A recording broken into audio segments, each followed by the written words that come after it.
I'm so glad you all came here, especially the ladies. Thank you.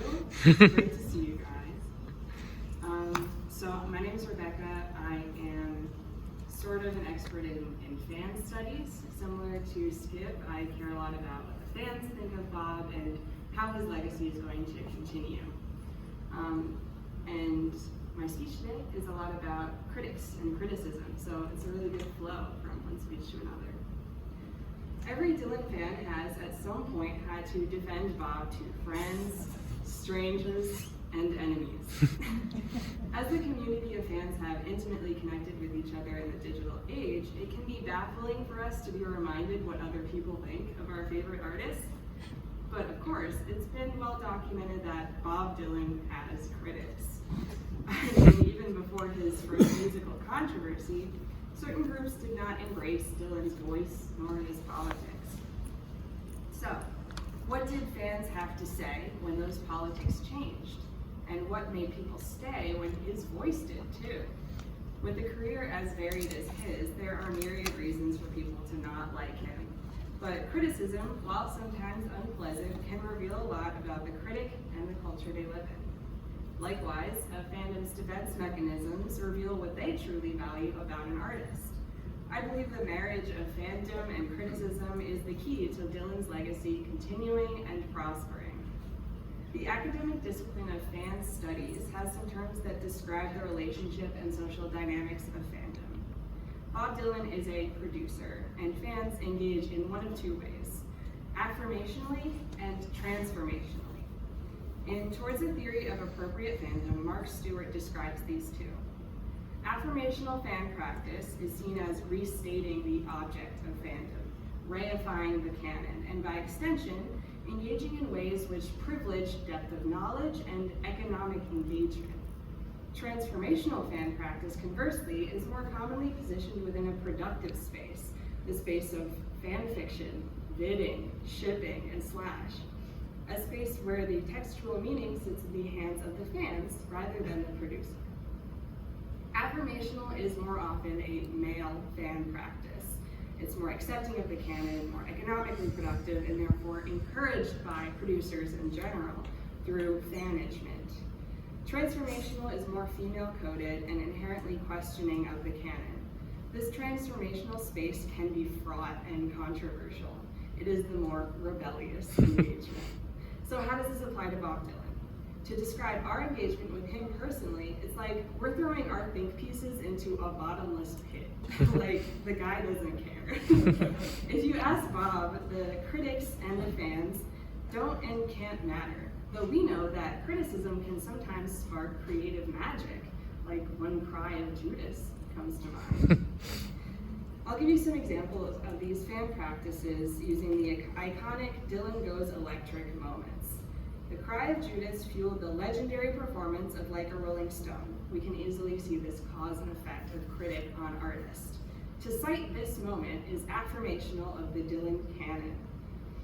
The live Newport version of Maggie's Farm is rip, roaring, and rock and roll. We see it as rebellious. But also, you can see in the footage, after the infamous reaction in his acoustic set, there are tears rolling down his face. People have argued with me about this. They think it's sweat, but I think he's crying. And this is not a widely discussed idea in the Dylan canon. It doesn't fit into the narrative of his attitude. So this is my transformational theory on Bob's dealings with criticism. These are two different takes. He doesn't care, and it fuels him to be an adversary, versus he cares deeply, and that trauma forced him to put on this persona. We can't know why Bob Dylan retreated from the spotlight in the late 60s, but threats and boos probably played a role. Beyond that point, he saw that criticism is creative poison, and it can be hypocritical. But criticism plays a different role to an artist than to their fans, and to everyone else. Affirmational practice is kind of what we're doing here. Though Bob isn't personally managing his image, there is sort of an industrial complex around him. We are legitimizing him in the canon and affirming that he deserves a place in history. As we move forward with scholarship, however, it's going to become more transformational by nature and, in some ways, more critical. The world has changed so much since Bob first became famous, and we can keep studying history within its own context and look at Dylan and his work with fresh perspectives. Since Bob's not answering or doing any management anyway, we have to make up our own answers and meaning, in alignment with the culturally accepted version or against it. We should ask ourselves, when handling criticism, are we engaging with the more economically productive answers? Are we the ones who are selling out? But of course, fans have always been critics themselves, and criticism is necessary for someone with as much power as Bob Dylan. With social media, more diverse fans of music are driving discussions about the reconciliation of someone's art with their personal beliefs and actions. With Dylan, these conversations include misogyny in philosophy of modern song, possible theft of Black artists, and relevancy due to Dylan's age. This certainly aligns with the larger cultural discourse of today. But in the early days, his whiteness was not as much in question, but rather his Judaism. You can bet his Jewish identity was held against him in addition to his sympathies with the civil rights movement. He was protested by TACT, the Truth Against Civil Turmoil, and American Patriots for Freedom. This group wrote in the New York Times, "It isn't surprising that John Hammond would be interested in Bob Dylan's brand of culture, for Mr. Hammond, according to U.S. official government records, has made himself a party to at least 7 communist fronts."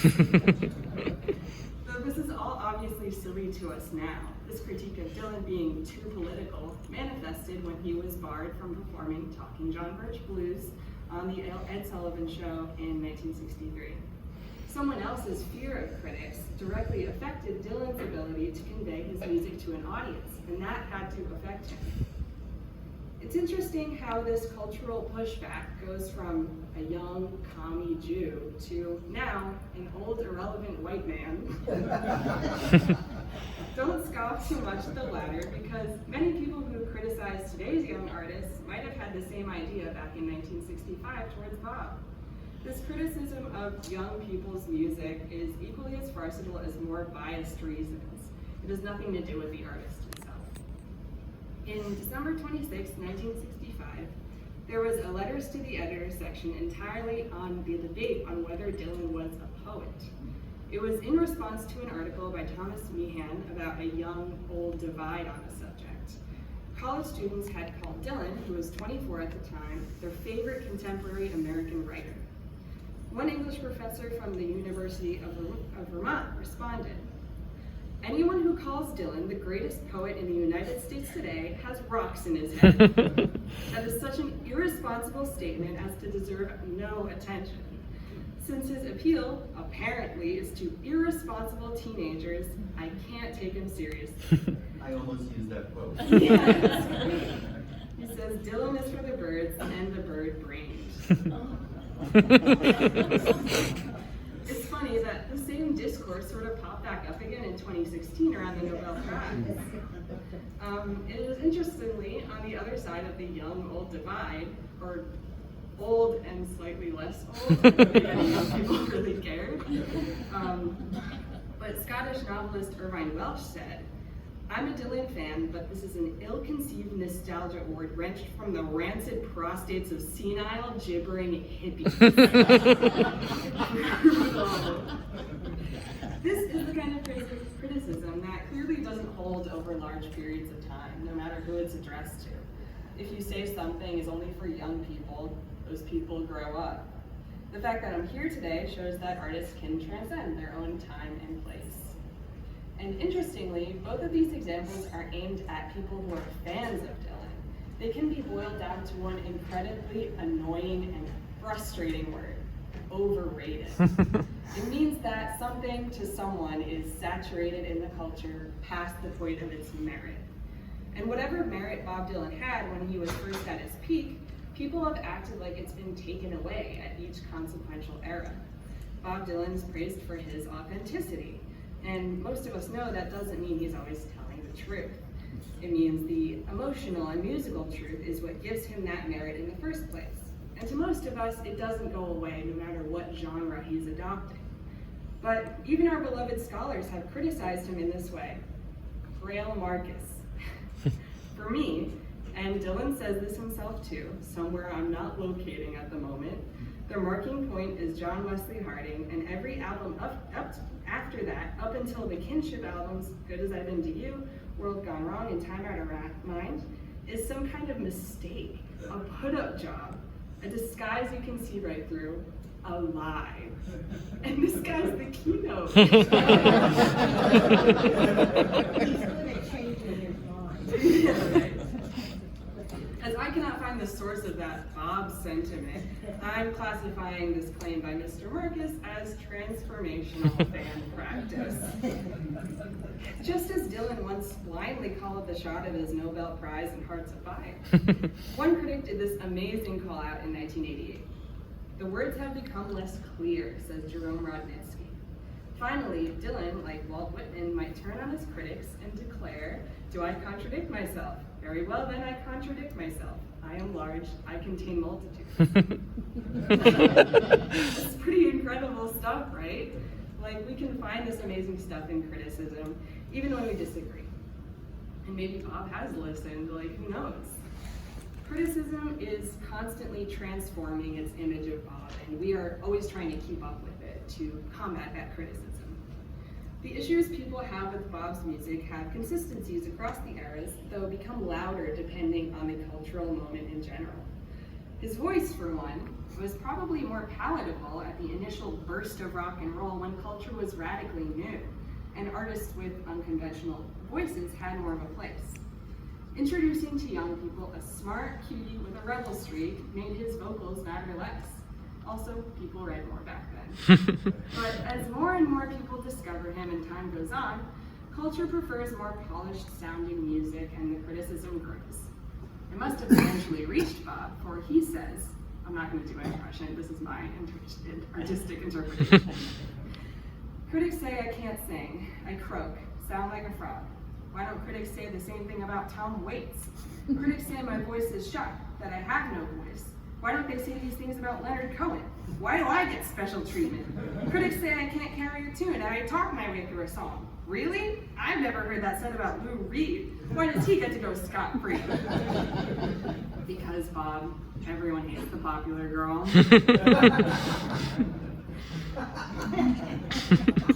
In my research, I expected his initial shift to singing to elicit more distaste, or at least some McCartney-esque conspiracy theories. He gets in a motorcycle accident and emerges 3 years later with a new voice, face, and style. I would say that's not the same guy. But it turns out change was still largely welcome. If people called out his phony, swallowed style of vocal production, Nashville's skyline was still extremely commercially successful. The Beatles got mustaches, Bob got a new voice, and everyone grew up. If anything, this transformation helped him escape the label of a has-been, at least for a while. In January 25th, 1976, John Rockwell wrote of Desire. But can Dylan ever really come back from the position he occupied 10 years ago? Is there a place in the gray, workaday 70s for a legendary hero from the mythological 60s? The answer is yes, at least in the mainstream. Dylan was canonized. The affirmational culture built up an image of Dylan. Coverage of his musical exploits remained important as a reward for being part of a great musical time. He'd earned his place, though eventually it presented challenges. Some felt that he was done after a certain point in time. A scathing profile in Spy magazine in August 1991 by Joe Queenan called him a pathetic kook, basically hoping he'd die so he'd cement his legacy. Only now, any hope for the return of Dylan's sustained wit, intelligence, and passion may finally have died. Queenan clarifies that this does not take away from the great music he made or the great artist he was, but if anything, it supersedes anything he could do from that point on. Now, on Twitter, I see defenses for the albums he's referencing and more, based on criticism I didn't even know existed. I don't see much new criticism for his art. The only people paying attention really are us. People barely see him as part of the present moment. We, of course, know about Rough and Rowdy Ways and Shadow Kingdom and the tour, but most think of Dylan as a historical figure. Remember when Murder Most Foul went #1 like a month into the pandemic? Most people don't. In fact, it was like less than 2 years before people claimed that Taylor Swift's All Too Well, Taylor's version, 10-minute version, was the longest single #1 on the charts. It wasn't, it was Bob. Regardless, the publication of the Philosophy of Modern Song caused a bit of a resurgence in criticism. John Cargill wrote a now infamous screed in Pop Matters against the book that I would call brave. Commenting on this criticism feels more dangerous having personally witnessed the discourse that followed, but it is one of the few published, well thought out new pieces of criticism of Bob's deification. While Dylan's defenders engage in affirmational practice of nearly all Dylan's work, Cargill went against the mold and offered a transformed image of Dylan as an artist. This image includes the artist work he admires and the guy that he likes, but also a plagiarist, ghostwritten, misogynist, hack. Many disputed the writer's projection that Dylan was an old ranting grandpa, but that projection is not any less valid than anyone's. We have to have a bit of transformation in order to hold or deify Dylan in our heads. Fans that don't match Dylan's demographic do this especially. If you've been on Dylan Twitter, you might have seen me and my friends calling him gay, calling him a baby, saying objectively ridiculous things about him. We aren't being insane, we are engaging in transformational fan practice. Our canonizing of him may be playing with the truth in a very Dylan-esque way, but it's fun and helps us all take it less seriously. If we were to engage with Dylan or any of our favorite artists from the past critically all the time, it would be a bummer. And we don't need to do Allen Ginsberg discourse like 24/7. It makes sense if you consider the hurdles we already have to cross in terms of access. We already have to transform to see ourselves in these artists from the past. But certainly critical conversations are being had online, where spatiality and temporality and money don't dictate who can take part in these conversations. But I am talking about criticism, and I would be remiss to not bring up the whole women's perspective of it all. Misogyny was difficult to research for obvious reasons. Very few female Dylan academics have been published, and the male ones are often more sexist than Dylan himself. So, Albert Goldman said of his first published book of lyrics back in 1973 that Dylan's anger and particular vindictiveness towards women are diminished in print.